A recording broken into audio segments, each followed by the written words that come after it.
Would you pray with me, please? O Holy One, may the words of my mouth and the meditation of all of our hearts be pleasing and acceptable to you this day and always. For you are our rock and our Redeemer. Amen. So hopefully this text was familiar to you. If not, I'm going to squeal on you. It was the same text as last week. And so if you weren't here, it wouldn't be so familiar. Think about that. Oh, silliness aside. As I shared last week, it is so important for us to head into, I believe, the holiday season with a spirit connected to God, with a spirit that will invite us to be holy, to be a people who can offer kindness and love and the assurance of God's love to the world around us. This text invites us, as we spoke about last week, to not worry. It's pretty explicit. It gives us names, all kinds of things that we might worry about. We worry about things that show up in our head, right? Our brain is so active and always trying to lead us into what it thinks is best for us. And sometimes tells us grand stories which are not true and that cause us to worry. And so one of the things that I would invite you to do these weeks, hurry, it's almost Thanksgiving. No, don't hurry. Relax and be attentive. But to pay attention to what your mind is saying. Just take time, several times during the day, and pause. And just pay attention to what your mind is saying. What is it doing? What is it thinking about? Give yourself that breath. Cause yourself to pull in, to relax in that breath of God instead of being tangled in whatever mind story you may be being told. We worry also, and worry is one of those interesting things. It shows up in our bodies. For my mom, worry showed up like this. Her fists. Her thumbs were not on the outside of her fist. Her thumbs were always on the inside. And she would grip her hand so tightly that sometimes her little thumbs would be worn and sore. This is worry in our bodies. Some of us may get a pain literally in the back of our neck when we're worrying too much. For some of us, it may show up in a soreness in our back or in sleeplessness. Worry is one of those things, and all of our emotions do this. It shows up in our bodies. And so again, this is something that we can really pay attention to as we prepare for this season that's coming. Is to stop several times a day. And what is your body doing? And if you are sitting with your muscles tense, offer yourself the grace to figure out, what is this about? And how can I invite God in to let go? Jesus is pretty clear in this text, do not worry. And we talked at length about that last week. The invitation is to pay attention to nature. These flowers are from Lana's memorial service yesterday. And they just invite us, as does the altar behind me with all of its fall the adornments, to when we put our feet in the grass, which here that's difficult, but somehow connect with nature around us. My daughter just got a brand new kitty. She hasn't had a kitty of her own since, I think she was in third grade, Mike, is that right? Third or fourth grade? Third grade, I think, when both my kids got a cat one year when we lived in Grand Junction. And so she hasn't had a cat of her own since then. And so she keeps sending us pictures of her kitty, which is adorable. And videos, and here it is rushing all over. But the pictures I love the most is that the kitten is already learning to snuggle in between her legs in the space of her knee when her legs are partially bent on the couch, and the kitty's just finding its way. And in my mind's eye, I can imagine it just purring and loving on her. Those things in nature, pets, animals. I have lots of friends who send pictures, including my brother, of deer in the backyard. I have a friend down in Tucson, and she's had mama bobcats in her backyard beyond the fence. And she's a photographer.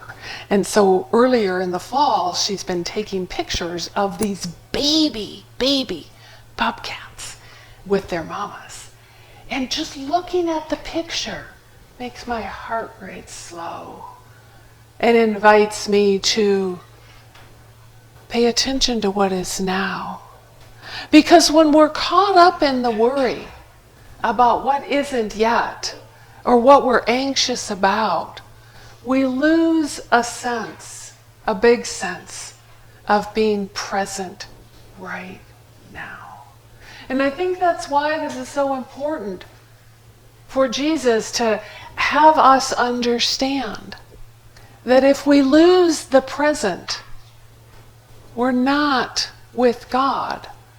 You see, we can't in this moment be present with God in the past. We can remember, excuse me. And if we're worrying about something that hasn't happened yet, we can't be present with God there either. We can only be present with God right now. And if we're worrying, that's not where we are. So you can see how very, very important it is for us to call all of the resources that we have to learn not to worry, to not have that high anxiety, to learn to pull in and breathe and see God present now. And we're reminded, as I said, in so many ways of doing that through nature. The lilies in the field, the grasses. However, we are fortunate enough to see it. Some of you have homes and places of residence where you're able to see either the sunset or the sunrise. Again, those places where if you are present to that moment, you're not worrying about something else. If you're truly right there.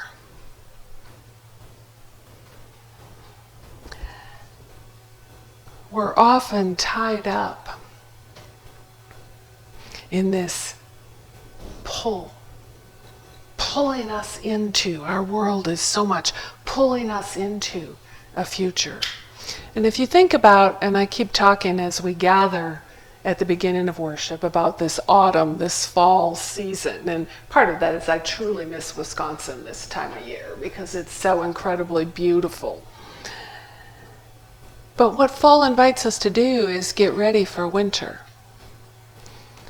And as we head towards Christmas and go through that winter solstice, if we're not in a frame of rest and quiet, we miss the purpose of the season.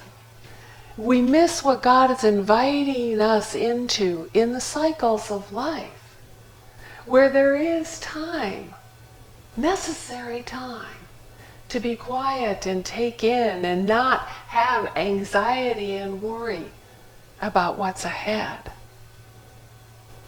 And so if we pay attention to these weeks as now we get ready for Thanksgiving and move into Advent, and not stop cold turkey, although some of you probably can do that, but ease in to this not worrying time. Ease in to truly being present to God. What would that look like for the month of December? Advent begins December 1st. If you start to prepare now to calm the worry, to bring yourself to center, to slow down and pay attention to nature, however it's unfolding around you. Get away from the distractions that are only going to get louder. And so many of those distractions are the things that worry us, right?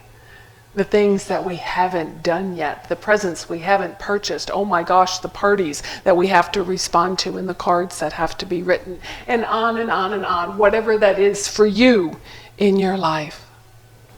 Life is such a gift. And this text invites us to not fritter it away with worry, but to truly be present with God.